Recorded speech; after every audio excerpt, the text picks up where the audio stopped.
Sånn. Og sommeren går. Skal vi se.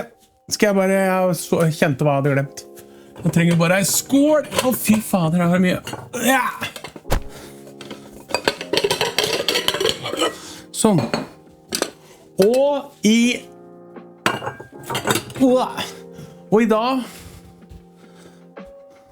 så fortsetter vi litt i grilltilbehørverden. Men jeg vet jeg skal bruke dette her, men jeg skal ikke bruke det i grillsammenheng, men dere får vente og se hva jeg skal bruke det til. Jeg skal lage kryddersmør. Og kryddersmør i grunnen veldig enkelt. Det smør og krydder. Omtrent. Vi skal lage en veldig sånn basevariant som veldig enkel. Bare begynne med å vaske den, for den skal vi bruke. Da bruker jeg det som oftest ganske varmt vann. Så vet dere det. Når jeg vasker, så vasker jeg det litt sånn godt, og tørker det godt. Det gjør jeg alltid med sitronene. Skal jeg sleike på. Nei, ok. Sånn. Vi skal både ha skallet og safta. Derfor sånn. Og så har jeg, denne oppskriften her, så har jeg 200 gram smør, som romtemperert. Og i dag så jo romtemperert nesten smelta. Det ikke så varmt i dag som det var i går. Og hvis dere lurer på, dere som på Patreon, hvorfor ikke dere har fått tidlig tilgang til den her, så det fordi jeg så jæklig på hælene, så i dag det lørdagen før den kommer ut. Vel, vi trenger en halv chili med eller uten. Jeg går så sakte om dagen. Med eller uten frø. Jeg sa det til kona mi i stad, jeg snakket med henne i stad om at hun sa at du snakker så sakte. Så sier jeg at det problemet ikke at jeg nødvendigvis snakker så sakte, men det bare det at det jeg skal si, det ikke en ferdig det ikke en ferdig tanke før jeg på en måte begynner å si det. Så litt sånn, når jeg sånn midt i setningen, så ikke resten av setningen laget enda. Så kan du jo selv tenke deg hvor mangel på filter For rett som det kommer halvveis inn, så tenker jeg, ok, det her burde jeg aldri startet på. Da kommer en sånn lang kunstnerisk pause. Men vi lager i hvert fall små finhakka chili, en halv cirka, styrer selv, med, ble de delt? Det ble ikke det, vet du. Der var jeg litt sånn slapp, og det som ofte det kan vi bare ta med en gang, når den skjærer sånn, så hvis den bare dunker ned, så pleier den som regel ikke bli ordentlig. Så du må gynge kniven litt. Sånn. Pass lillefingeren, det vet vi. Det ser jeg noen ganger på filmen også at jeg mangler, at den henger igjen der. Ser vi den? Og den har jeg skjært mange ganger. Sånn. Den har jeg skjært ofte, og tommelen. Så får nei, nå har jeg ikke den bak. Nå kommer jeg til å få kjeft igjen. Og jeg vet at ikke jeg skal bruke kniven til dette her. Ok? Jeg kan bare ta den rett opp i smøret. Kan jeg gjøre.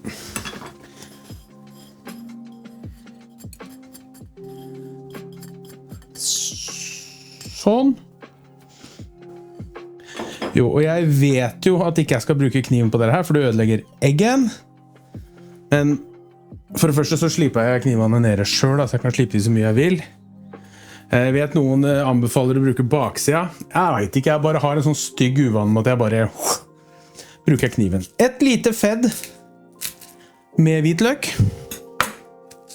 Skal vi se hvordan den for den her var så billig at det var nesten så ikke jeg trodde det var sant. Men vi ser. Og den her vil jeg jo da veldig gjerne rive eller raspe, så ikke det blir store biter liksom i smøret. Hvis ikke du liker det da. Det så viktig å huske på at Det bare å gjøre sånn som du syns. Og så hvis du syns det godt, så kan vel ingen andre blande seg, vel? Ja. Selv om jeg blander meg litt når kona mi lager mat. Men det ikke fordi jeg ikke kan lage, det fordi jeg gæren. Men dere trenger jo ikke gjøre det. River jeg bare denne, og da får jeg bare godsakene, liksom. Sånn. Og jeg har også fått spørsmål mange ganger om hvor du får kjøpt den her hen. Og den vet jeg du får kjøpt på Amazon. Og du får også kjøpt den på... Hvor det jeg så den her nå sist da? Vet du hva, jeg så den i Spania, på sånn souvenirbutikk. Så jeg vil egentlig ikke ha den svære biten her. Sånn, nå lukter det hvitløk om flere dager da, men det gjør ikke noe. Sånn, skulle kanskje hatt på hansker. Da er det bare rett oppi.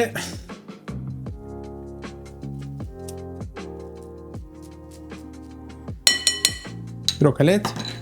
Og så skal vi bare ha... Ja, men la meg vaske meg da, så vi får bort den så fort som mulig. Da så sies det jo, alle sier jo, nei, du må ikke bruke varmt vann, du må bruke kaldt. Ja, jeg gjør ikke det. Jeg synes det lukter godt. Og så tar vi tar persilla først. Vi har en liten bunt persille. Bladpersille har jeg valgt. Bladpersille er det litt mer smak i enn det er i kruspersilla. Så kruspersilla synes jeg kanskje er bedre til å pønte med på en måte. Mens jeg liker da bladpersilla med dere sånn inni på en måte, if that makes sense. Litt til. Noe sånt. Noe sånt. Og her også skal det finhakkes, men sånn her urter generelt, hvis du begynner å hakke det 100 000 ganger, så bare legger det seg i brettet ditt. Her så lar jeg kniven gynge, og jeg gjør det bare én gang. Så det hang lillefingeren igjen. Men jeg greide... Åh, det lukta godt det. Sånn. Og så rett oppi her med det.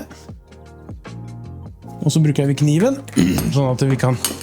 Så noen som da ikke har sett hele filmen, som da ikke har hørt at jeg har sagt det jeg sier sånn, du kan ikke gjøre sånn med kniven. Nei, men jeg vet dere som pleier å se på vet at jeg har kommentert det 100 ganger. Og den der forbanna skrapa totalt med henger der, men jeg gidder ikke gå rundt og hente den.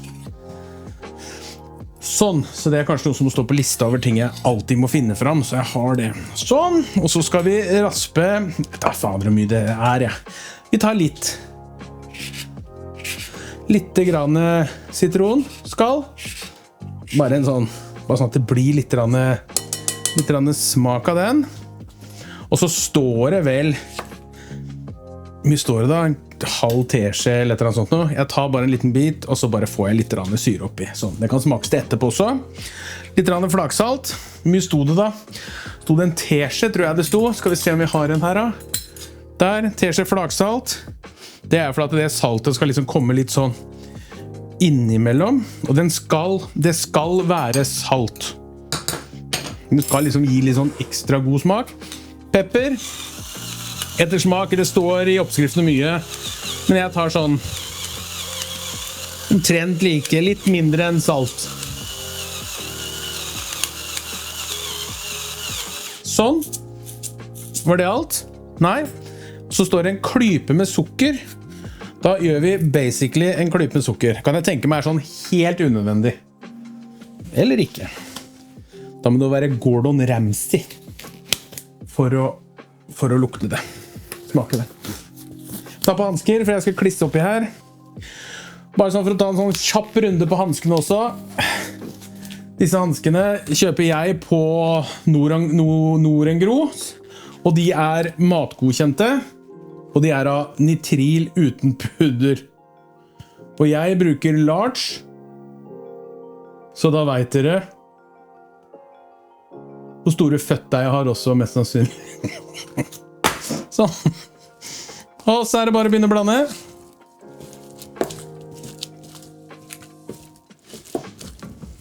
Har jeg glemt noe nå da? Jeg sitter liksom og tenker at jeg glemmer meg. Jeg tror ikke jeg har det, altså. Hvis jeg har det, så får dere ta de. Dette ser veldig bra ut, altså.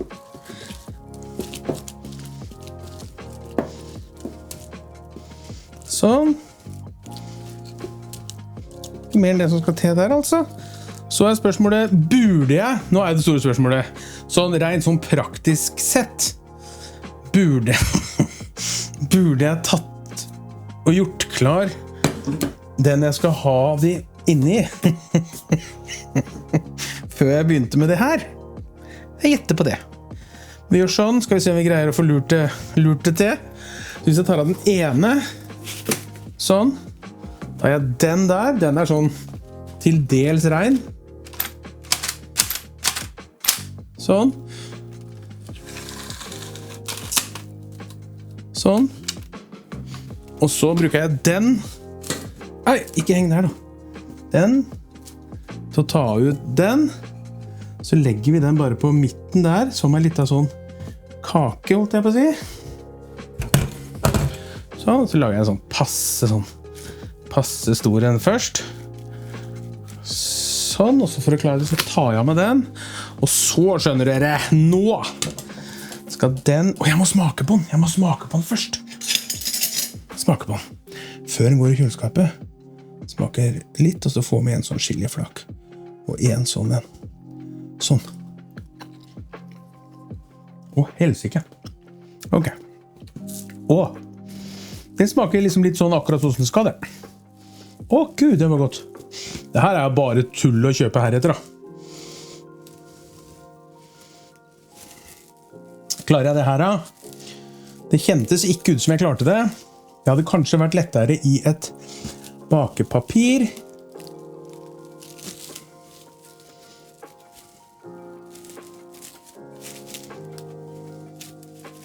Sånn. Sånn. Du ser jo elegant jeg gjør det da. Det noe som imponert deg? Sånn. Sånn. Strekke, rulle, brette. Det nesten jeg tar på meg handsker igjen, vet du, bare for å få gjort det ordentlig. Neida, vi gjør ikke det. Vi gjør bare sånn. Sånn. Og så gjør jeg rett og slett bare sånn. Ja da, den kommer seg. Sånn. Og så prøver jeg å rulle den inn der. Fy fader. Så der. Litt lenger sånn. Sånn. Det var det. Og så går den i kjøleskapet. Og så, ikke den videoen som kommer neste gang, men videoen etter der, skal vi bruke det til noe. Det blir laget før... Videoen blir laget nå i morgen. Så kommer jeg litt på forskudd igjen. Ok? Helt nydelig. Ta og få laget det. Kommer ikke til å angre. Ok?